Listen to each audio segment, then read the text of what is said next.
Mingon sila nga, Father, dugay naman ka ito.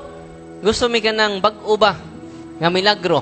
Doon nagapon sa 1996. So, 8th century to. Arin nabuta sa 1996 sa Buenos Aires, Argentina. Bago na, 1996. Ato paminawon. Ang kini siya authentic yung miracle, giaprubahan ni sa mga scientists nga milagro, giaprubahan po sa simbahan. So dili ni basta-basta. Dili lang ni hunahuna sa ubang mga tao, aprobado ni sa science, aprobado po sa ato simbahan. Ato paminawan ang naitabo sa Buenos Aires, Argentina. So, lahi na po niya milagro, no?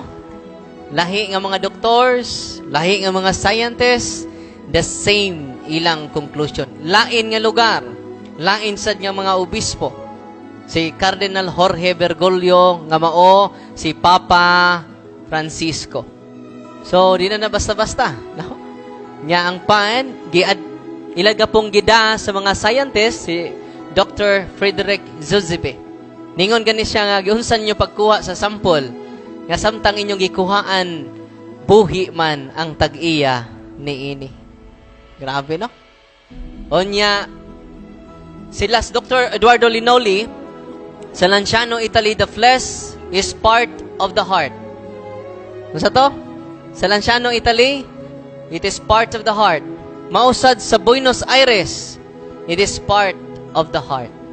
Unsay type sa dugo sa sa Lanciano, Italy, type AB. Sa Buenos Aires, wa mingog type BA. Wa marbali. Type AB gabon. Kisa may type AB ninyo din mauna ang dugo ni Kristo. Very consistent kayo. Lain-lain nga lugar, lain-lain nga obispo, lain-lain nga mga dioceses, lain-lain nga mga scientists, o si Dr. Dr. Castanyon, usa sa mga atheists nga nag-supervise ni ini, usa ka atheist. Unsa man ang atheist? Dili motuo o Ginoo.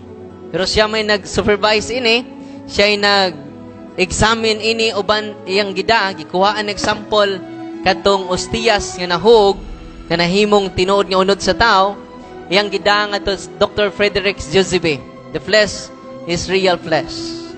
Og ang mao nga doktor nga atheist ni tuo na, ni balhin og Katoliko. Grabe, no? Itong pakpakan ang Ginoo.